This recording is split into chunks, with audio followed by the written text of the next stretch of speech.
Bienvenue dans cet espace audio dédié à la pleine lune en Balance du 16 avril 2022 à 20h55 heure de Paris, 18h55 temps universel. Une pleine lune en Balance met l'accent sur le relationnel et la sociabilité. Un besoin de beauté et d'harmonie se fait sentir, mais aussi de davantage de justice.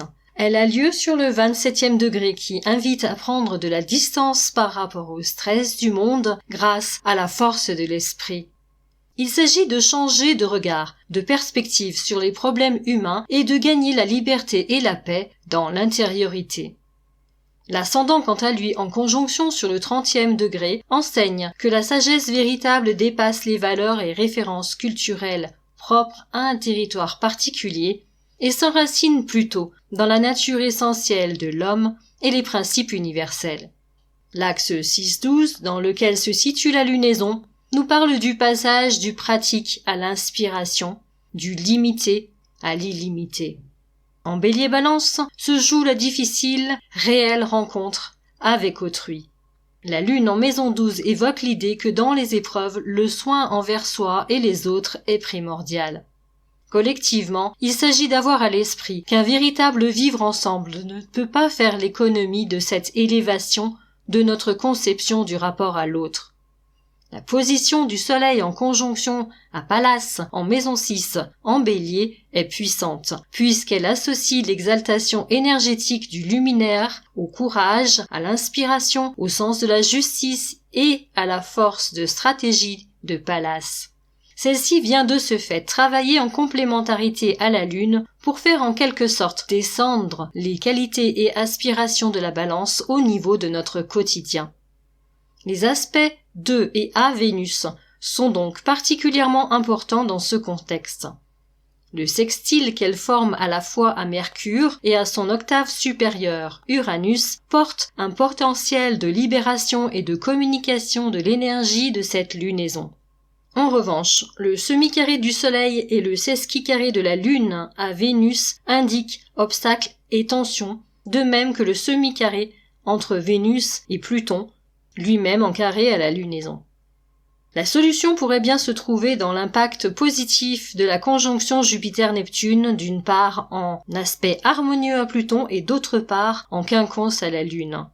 Quelque chose se joue ici, qui est de l'ordre de la persévérance et de l'effort. Des résultats à long terme ne seront obtenus qu'à ce prix.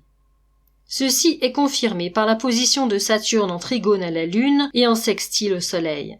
En effet, Saturne, encadré par Vesta et Junon en Verseau, signe de la fraternité, nous indique une construction positive sur le long terme avec une importance, ici encore, des thématiques de la justice dans une expression féminine de dévouement, mais également de rébellion libératrice. Je vous invite pour davantage de précisions sur ce point à vous reporter aux espaces audio que j'ai consacrés à Vesta et Junon en Verseau. À noter, pour finir, que l'axe des nœuds est particulièrement impliqué dans cette pleine lune. En carré à Saturne et néanmoins en aspect harmonieux à la fois à Pluton et à la conjonction Jupiter-Neptune, il s'agit d'un moment notable du travail que cet axe nous invite à mener sur notre rapport à l'argent et à nos possessions en général, remettant en question un certain nombre de nos dépendances affectives et émotionnelles relatives à cette thématique. Je vous invite ici encore à vous reporter à l'espace audio dédié à ce transit de l'axe des nœuds en Taureau-Scorpion. La numérologie à présent de cette pleine lune nous renvoie au chiffre 17, l'arcane majeur de l'étoile dans le tarot. L'étoile, dont le mot d'ordre pourrait être « j'aime et je sers ». Elle nous parle de dépouillement, de générosité, d'action altruiste et de trouver sa place dans le monde afin de contribuer à l'embellir. Elle purifie le passé et ainsi l'avenir dans un acte de fertilisation. Symboliquement, elle est le guide spirituel en nous relié aux forces les plus profondes de l'univers. En réduction, nous obtenons le chiffre 8, l'arcane majeur de la justice, qui soupèse et distingue le nécessaire de l'accessoire dans une quête de justice, mais également d'équilibre et de perfection, ce qui rappelle ici les qualités vénusiennes de la Balance. Je vous souhaite une excellente pleine lune en vous remerciant de votre écoute et de votre fidélité. Prenez bien soin de vous et à très bientôt.